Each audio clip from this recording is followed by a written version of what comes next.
Hello, Games Committee. This is Windblown, an early access action roguelite from the developers of Dead Cells. The game is fast paced with an emphasis on dashing across the randomly generated biomes, and the combat is a fluid, rhythmic dance between weapon combinations made possible by your loadout and enemy attacks. What we'll be showing off today is a category of our own making called All Encounters 3 Players. Currently on the SRC board for the game, there are two main categories, Any Percent and Fresh File. These runs are fast and high execution, but they rush past most everything in the game because the majority of each biome is actually optional.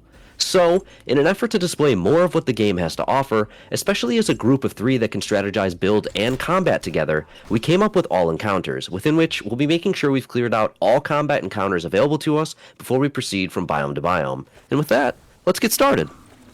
All right. Hello. Yep. Also, I'm Osborne. Over here as well. And I am a T-Tree, and your first speaker was Xenadir. Oh yeah, imagine that, a name. Hi. Couldn't hurt. So Yeah. because of the power-ups that we've gotten along the way, we had 2 weapons and 2 trinkets drop down on us as we got started. So we were able to take those starting weapons. They kind of give us a build where we can either, we have some options. We're not necessarily beholden to what is there, but they give us the ability to use the alter attack system that's built into the game. You may see icons flashing over our heads as we attack. That is based on the speed and frequency of weapon attacks that let you build your own combos, essentially. I just stopped in to buy an optional item, the boomerang, which is really great for combos. It makes it much easier to do alter attacks, which are one of my favorite ways to engage with combat. So I catch up with everyone else real quick while they're dashing ahead. Yeah, with the Say boomerang, you alter only have... attacks are probably the most efficient way. Yeah, and especially with the boomerang, you only need to shoot the boomerang once and have it come back to you in order to activate the alter attack. Meanwhile, with most other weapons, you do have to consistently create combos with that one weapon to activate the alter attack for the secondary weapon that you have. We hit the checkpoint of our fishy friend. When you are progressing through the game normally and doing the meta progression loop to gain more items and power-ups, you have to bank them with the fish to collect them, but there is mainly just for our currencies, and then we move on. Yeah. Fishy French, they're big fan. Yeah, and one thing here, you saw us at the beginning get something known as gifts. The gifts are things that we will get either when we defeat certain areas of combat, or at the beginning of an area like that. And so essentially what the gifts do is that we each have 4 slots as a base. We can get more later, in which that will just give us more power-ups and specific abilities that we can use to speed up the run. I got balance, which means the more health that I have, the more maximum health that I have, I will In gain... boosts like these, you are now going specifically for health, because your health increase also increases your damage. with balance, yeah. Yeah, you pull double based off that gift. And I don't know if I'm the only one who feels this way. We haven't really talked about it before, but I feel like the gifts are honestly the biggest thing that determines what you build into. You can make some weapons work with a lot of different gifts, but there are some gifts that basically say, hey, this is the weapon that I'm using to, I'm going to use Curse, and there's one weapon that applies Curse. So I want to take that weapon as soon as I can get it. Or, like Oz said, I'm only going to take health from now on because I have the gift that makes me more powerful the more health I have. Exactly. Yeah, in a lot of instances, the gifts are more of the horizontal progression of the game compared to the boosts, which are straight vertical in terms of stats, because you get stuff that's like, hey, your weapon attacks apply bleed, or curse, or potentially freeze last longer, that kind of thing. So that's where a lot of the variability comes from, and it's what those gifts are generally what make a lot of the different weapon choices within the game a lot more legitimate. And I'll say, at least from my experience, what I really enjoy about Windblown so far is that, yes, there are clear standouts, like obviously the boomerang is fantastic, it pairs with everything due to alter attacks, but nothing particularly feels weak. Everything feels like it has a very legitimate build that can occur around it in multiple different ways, and so I've been experimenting with everything, and I really enjoy that a lot. Yeah, for sure. I mean, again, another very strong choice is what I just picked up. I actually, one of the power-up gates there, what it was asking for was my character's health. So I gave up a healthy amount of my life force in exchange for an additional gift slot. It's really excellent to see one of those so early, and a combination of that and a weapon that I like even better in the Eye Blade, the S-E-Y-E, quite literal. Yes. if you ever get a chance to see the body of the weapon itself, it's a little grotesque in that way, but it's very cool. Especially with the boomerang, it gives me a really good AoE clearance options. Yeah, and another thing that you're going to be seeing us use to get as much damage as possible is the trinkets as well. Like you have the primary weapon, the secondary weapon, you have our trinkets. I'm currently using Frost Nova, which allows us to freeze enemies, and of course also Blade Rush, which just has a huge circle of blades constantly swinging around me at any given moment. Yep, it's another one of those things that gives you an additional direction towards which you can approach combat. There are straight up damage ones, like a bomb that just explodes on top of your character when you use it. There are crowd control ones like the Frost Nova, and then there are some there's one attribute called Goo that is a combination of damage and crowd control. My friend Zenadier over here is a big proponent of the Goo. There's good goo builds. I don't care what anyone says. Yeah, you know, obviously you have to approach your build based on what the game gives you, but there are so many different ways you can spin the different things together to make a build that fits your own style. The first boss came and went. First boss health scaling never really keeps up with the players for the first biome, so that'll be the boss where we get to really show off and make it look like we are the best to ever do it, but you'll see from the next couple of bosses that that's not always the case. Yeah, exactly. And now we're going straight into factory. You can also see at the end of every single area we will encounter a hot spring that allows us to refill all of our health, and also a shop that we can get certain abilities or refill our flasks if we've used any. Typically, we have some pretty good stuff in the shops as well. And now we have a very specific trinket that I want to point out, which is the Detonato. And it literally just takes all the enemies in a group and puts them into one centralized location. I love that. I love using it in combination with with Frost Nova to have all of the enemies frozen, so we can just consistently rush them with damage all in one spot. That is my personal favorite. It's great as a solo build for having that crowd control, but it's also really, really good with multiple players, especially if players are building for AoE. Is when you get a whole group of enemies and then somebody who can AoE clear with like the boomerang or its alter attack, which creates a ring of blades around the player. You can just really pile on the damage extremely quickly. Okay, we're seeing the teleport mechanic. So, due to the teleport mechanic in co-op, which is a really beautiful thing, although it's a little weird right now, you can't really target who you're going to, and up to this point, at least I've never figured out how it determines your target. It's weird, but that gives us the flexibility to have someone stay behind if they're like, yeah, I want to drop something real quick, rework my build, I really like what just dropped, I have an idea. You have moments there where you can quickly do what you need to do and then catch up to the other players just by teleporting straight to them. So there's a little bit of flexibility there. Two people can continue handling what's forward while the third person tries to figure out what's going on. Or if somebody, as you'll see later on, actually, we missed an enemy that a teacher will later go and circle back for and then teleport forward. So I'm very thankful for that mechanic. Yeah, you know, it also really helps us to mean it when we say all encounters, because we can divide and conquer looking for hidden room entrances that might be behind a blind corner or around an edge. And if somebody happens to find them, then they can just shout out, hey, teleport to me. I've got an extra room to go to, and we can do that. Or like, you know, in the case of the extra shop, we found that was... Because that particular passage wouldn't always be a shop. Yes, it's time to dash on the fish. There is one special additional class of trinkets that has its own slot, of which I think there are a total of 3 right now. There's the bouncing fish, the gobbling fish, and the protector fish. Yeah. So like the fish slot. I the boing find fish they tend to spawn the least in the runs, at least in my experience. I almost never roll them, but they're very good. I mean, the gobbling fish is the slowest option because it just lasts for too long and slows us down. The boing fish is very meme-worthy, big fan, but the iframes are really good. And then the protector fish is just pure defense and comes in handy really, really effectively depending on the boss or the enemy. Yeah, they're all items that can help the whole team. The dash fish lets you do more kinds of attacks and gives you additional iframes from being up in the air. The protector fish is literally a small bubble around your character. So if other players can huddle in with you, they're also protected.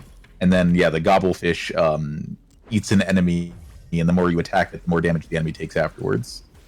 We're hopefully not going to pick the gobbling fish. It takes a little too long. Even though I can see it being good in a non-speed run, just because it takes everything off screen. But for our purposes here, I have learned my lesson, and I do not plan to take that fish from the pet store anymore. Yeah, and you can see here we of course have these like quote-unquote forced combat sequences. We're not necessarily forced to be going here, but for the sake of the category and the restrictions that we put on, we are going to be doing all of these, and so we can choose between, sometimes you have to choose between like gifts, boosts, or health. Health don't have combat, health gates don't have combat, and so anytime we see something that has combat, we have to go for it. And we have like a little bit of a hierarchy of things that we go for at first. Like at first we go for boosts, because boosts are like some of the most helpful things, and then we go for gifts, and then we go for health or whatever else is left. And sometimes we do what I just did and buy something for somebody else just because we can, and then force somebody to go back for it. I love that we do it, though, because it does make this very interesting. I think we actually see this instance now where, there's upgrading crystallize, complete crystallize. A mechanic we haven't quite talked about much yet, but the fact that we can get these gifts, and in this moment I'm like, hey, a teacher, I have complete crystallize. I think you really could use this with your build. I know you like it. I can grab it and drop it for Teachery and then keep running. I think that's super good. And speaking of, crystallize is a mechanic that is originally, and depending on if you don't have gifts, particular to the mini boss and elite enemies, and of course the bosses, where when they get low enough on health, you'll see that left trigger symbol, and you can instantly kill them from there. There's gifts that allow you to do that on regular enemies as well. There's a gift like the not complete crystallize. Which one is it that builds up? Oh, upgrade. Yeah, the one. Yeah. There you go. Upgrading crystallize, where every single time you do that, you gain 2% extra damage. So knowing that exists, and the complete crystallize allowing us to do that on any enemy, that build is always accessible, and we can roll for that and get it, and it's great for the end game, which of course we got it in this run. So big fan of that. Not that it always shows up, but that it's applicable to any weapon set. I have a combination of weapons that I really like now. I have a good medium range and long range weapon. I don't have to stay close, but I can. I have enhanced alter attacks, and I have that single item that gives me damage scaling, so I also don't necessarily have to take additional damage from boosts. Exactly. So we're here at the second boss, and this boss is definitely like the second most difficult boss in the game. We are purposefully you didn't get to see its secondary phases at all this time, though. We don't. We purposefully don't kill the head specifically, because that's going to come back as a boss in the third area, which is significantly faster than the boss that would show up if you do kill it. If you defeat it just because you're funning around, or you think like, oh, I gotta get him before he gets away, then you get an alternate, more difficult third biome boss. Exactly. Yeah, so we wait a few moments to let it escape, which ultimately saves us time later, because the alternate boss definitely more difficult, although he gives a fantastic weapon, I will say. So that's the second biome, though. We're making good progress here. We are, definitely. Did we pick up anything of actual value here? So I kept looking at the beat bolt and decided against it. Yeah, I didn't. I know for a fact that buying gifts. I know for a fact that during the second bomb, I did pick up a new weapon known as the Sirocco.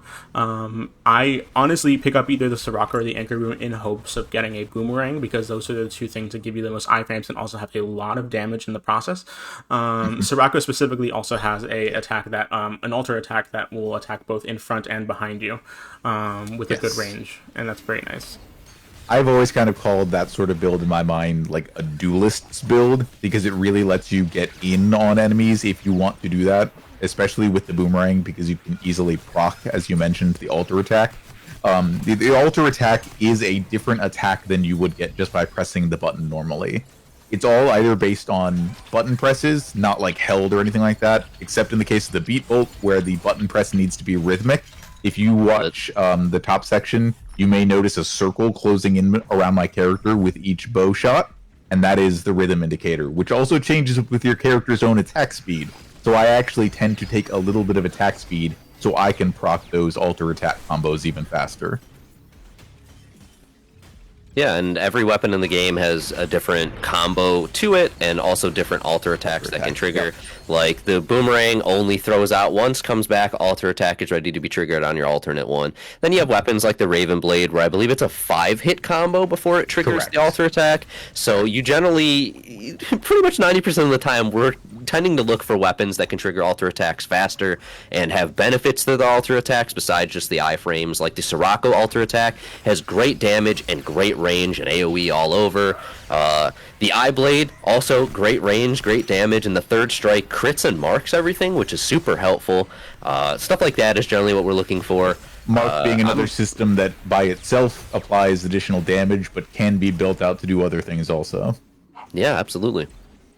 Yep. There's like even with alter attacks, there's technically another system on top of that, which is there is a building system of alter attacks. You may notice they change color as you do more of them in quick succession, and it's a 3-chain. It can be built out to more using additional gifts if that's what you like to do, but consecutive alter attacks are more powerful than the previous ones. So, like, if you have a build that happens to give you something that lets you damage amp on a single hit, then that third alter attack could be built out to be just absolutely devastatingly powerful. Yeah, and you can see where you're at in the alter attack chain, so to speak, by the color. It goes blue, Right. orangish yellow, and then red is the final one, and then it just resets back to blue, and you just keep going. As do we through the Rat Village. There are some enemies here that really start to make yeah. There are some enemies here that really start to make combat difficult if you're not on top of your game. There is one of the smaller rat enemies here drops a pile of like glue around itself. I think it's supposed to be like melted cheese. It could be. If you get caught in it, you are trapped until you mash out, and it regains health while this happens to you. It's one of those systems that starts to feel like if it ever gets the drop on you, you just feel bad about it the whole time because it feels unfair to you. Another thing we haven't really talked about, and you're not going to see it until probably the next biome, is the damage scaling in this game. Individual combat encounters, especially as a solo player, are genuinely very scary. You take a lot of damage unless you start building into the few things the game has to offer that let you take less damage, like one of the extended tree of curse power-ups. But if you get hit by an enemy and you freak out and jump into another part of like the enemy's same combo, you can lose half or even 2/3 of your health in a single swing. There's a couple enemies that definitely, until I bothered to learn their movesets, I would just get caught in one attack, then the next attack, then the next attack. It was brutal. I, for a while, was only ever taking damage. I wouldn't take health, and I've learned my lesson. I will take health now. I'm sorry. Yeah. Oh wait. So right here, you're gonna see that I get a boomerang. I think this is where I get Oz there. Yep. I already have an anchor boom, but I get a better anchor boom from a teacher right here. Yeah. That one in specific has enhanced critical damage, and the alter attack always crits. So when Oz does that and moves in on somebody with the anchor boom AoE attack, it's now doing 80% more damage than it was before. Exactly. And that's how the third and fourth biomes tend to go. You kind of have a sense of, hey, this is what I'm building into already. Like, my build is a crystallized build, enhanced alter attacks, stay at range. And at that point, from here on, I'm probably just looking for things that make this existing build better, keep my scaling going, make me more survivable, that kind of thing. Exactly. And also, the anchor boom is also just really good because of the detonato. So you can just have a full range. It's true, yeah. You have kind of a small wedge-like, maybe 30-degree AoE attack coming off the front of the anchor boom that can be repositioned all the way until the attack fires off. So if you can use the detonato to funnel enemies into that 30 degrees, you're good to go. It's the fact that it does damage when it initially slams down to prep. You can continue aiming it after, and then it does the cone blast afterwards. It's very flexible, and it's very powerful. The anchor boom is very fun. Absolutely. Literally just firing cannon blasts out of an anchor. I love it. And you did see... Zen over there still repping the fish knife. Yes. Hey, fish knife is god tier starting weapon. Yes. It's so good. It's a very fast 3-hit combo that will always chain your alter attacks very reliably. The third hit stuns. It does good damage. For a starting weapon, it is a very valid thing to keep for the end of the run if you get very unlucky and can't find anything better. And it works. Yeah. And right here we jump on the fish to make use of the invincibility Jump on the frame. Fish! During that specific attack, using the boiling fish is really good, only because it gives you a lot of invincibility frames, and it surprisingly does a lot more damage than you would think. Yeah, it's actually, I was impressed by the damage of it, but the iframes in particular during that fight, when that boss just endlessly spams the circular, attacks that it likes to do, especially because I'm always in its face, I always get caught by them because I'm playing dumb, that Boingfish actually saves me, like, pretty frequently. I'm very appreciative of it. And there are parts of like, you notice us trying to get through every time we have to purchase something. We're happy for it, but we're also trying to get through all of that just as quickly as possible, because in an RTA exhibition, any shopping you do is also time you're burning. Exactly. We try to be very mindful of that. If we're happen to be mic'd up during this, you'll hear us discussing our strategies. Like, you can technically see in the bottom right corner of your own screen the cards that other players have available to them in case we wanted to advise them. But we're all just calling out, "Hey, I've got this thing. We're doing a curse build. Do we want it?" And go from there. Yeah, We're now on into the final biome, which is basically oops all mini bosses. The enemies here have much higher health pools, wider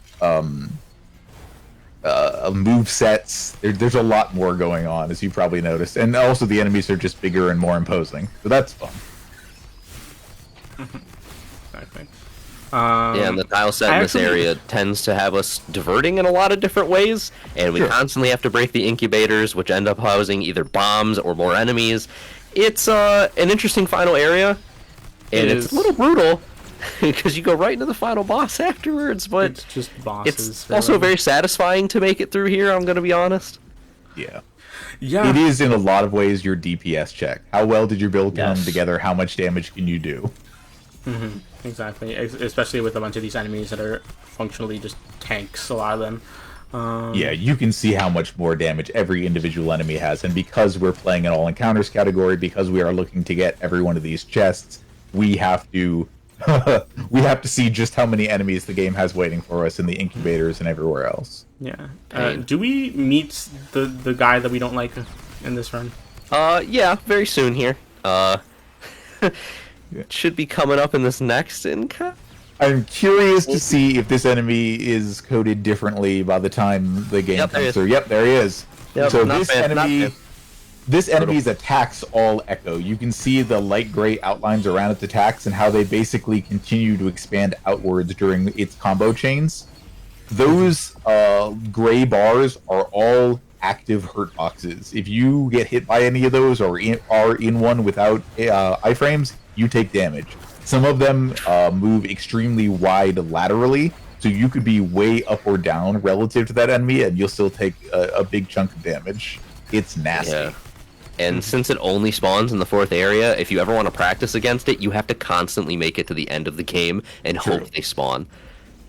And if you get unlucky, they'll spawn a lot. Oh yeah, we've had runs where we got an optional encounter or like a power-up section in this biome where all 4 of the enemies that spawned were that guy, including 2 at once.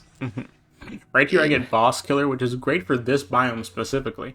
That's nothing but mini bosses and bosses. I get 40 plus 40% damage on them. Yep. I was very eager to try to take super alter attacks because my build is very big on doing alter attacks, but I just didn't have a gift that I could give away that would be less... if I'd taken anything else, I would have given away more damage than I got. Dash on the fish. Dash on the fish. Dash on the fish. Yeah. I think this last area can be really punishing, especially if you get that one enemy, the enemy that echoes all the time, consistently. One time we got to run with like 4 of them in a row, and I can't remember if we died during that run or not. But I believe we did. Yeah. Somebody just took a random death. Yeah, this is another system we don't expect to show up in the run as it is exhibited, but there is currently a system called Sudden Death. It may retain that name, but the way it works now in this version is once one player dies, the other 2 players are effectively reduced to 1 HP and have to score 10 kills to bring that player back. This is something where they've already said, they've done an AMA with the community, say, hey, we intend to change this in some way. We don't know just what yet, but we understand you don't like the one-hit death mechanic once a player is gone because it makes it that much more difficult to rescue them. So there is certainly going to be some sort of system, and I imagine it'll be very exciting if somebody does take a death during the run for the other two to help rescue them. But I don't think it'll be that high tension, that low of a chance to succeed from taking a random hit from something around. If we popped open one of those bomb containers and took a bad hit, that could be the end for both other players during sudden death right now. Exactly. Let's see. I believe they said the new sudden death mechanic should be coming sometime the end of this month, early next. Nice. Yeah. So we'll have time to figure it out and practice it as well. Happy so. We're here in the last shop. This is it. Well, this final level, we had a lot of upgrades despite everything. A lot of us have gotten better versions of our weapons or our trinkets, and we're marching into the final boss already. I can't believe it's time. Yeah, this last boss is technically 3 bosses, and you'll see just how they scale even within the trio themselves. The first boss will go down much faster, as you're already noticing, but it doesn't stay that fast the whole time through. Definitely not. Can you unlock all 3 of them at the same time? We've never tried. I've never tried. I don't want to try. I kind of do now. I think you've brain rotted me. There's 3 options in this final boss. If you hear us say we figured out how to bring the time down, that's probably why. Wow, we found a time save. It's dealing with all 3 of them at once. However, we have look at difficulty. it. We all have all of our health pots. We could hypothetically get away with that on a run like this. Yeah. On some occasions, we do have like really difficult times with these bosses, depending on the builds that we have, and so it might not be the wisest one to keep us alive, but we could unlock all 3 of them at the same time. Hey, they donate enough. I'll do anything. If it lets us. If it lets us, genuinely don't know if it mechanically works like that. The gimmick with this final boss is that there's 3 of them, and you can pick who you want to fight in which order. We generally tend to go left, right, center, because we find that to be the easiest, and every single time you summon one, the remaining, whichever 1 or 2, get stronger. So generally you're trying to pick the easiest moveset for last, which is why we tend to pick orange for last. His moveset's decently predictable, especially when he just launches himself into the air and holds there for several seconds while throwing AoEs, which gives us a lot of opportunities for damage or recovery, whatever we need to do. Yeah, you can set up any damage field items you might have, or the ones where you have to dash on top of the enemy. Definitely more predictable and more manageable in that way, despite the very large health pool. And that's time. Yeah. Yeah, time ends. I mean, there is technically a little bit more gameplay after this, but time ends right when the last boss is killed, because there's not really any more to do after that. So. Yeah, they just turn into resources for us to amalgamate, and then inevitably need more of later. Yeah. But yeah, I mean, we don't need any more of it, because we've unlocked everything. Okay, well, there will be more. Yeah, there's already a lot for an early access. We're looking forward to it, but yeah, we'd like to think that this gameplay slice shows off a great run in its own right with 4 very distinct biomes, lets you get a lot of time to work with your teammates to upgrade your builds and show off some very fun, fluid combat. You've seen characters dashing. An upgrade that you get very early on actually makes that dash a held button rather than a tap. So combat in large part is based around being extremely fluid in motion, and we think that's part of what gives Windblown a lot of appeal, both visually and in gameplay. Yeah, absolutely. But yeah, I think that's pretty much it for this. Every single run is different, of course, with the nature of roguelites, and so hopefully we can get one that really, really shows off even more that we haven't shown off in this run during the live event. But with that being said, I've been Osborne. I've been Zenadיר. And I'm a T-Tree. Thanks so much for your time and consideration. Of course. Thanks, team.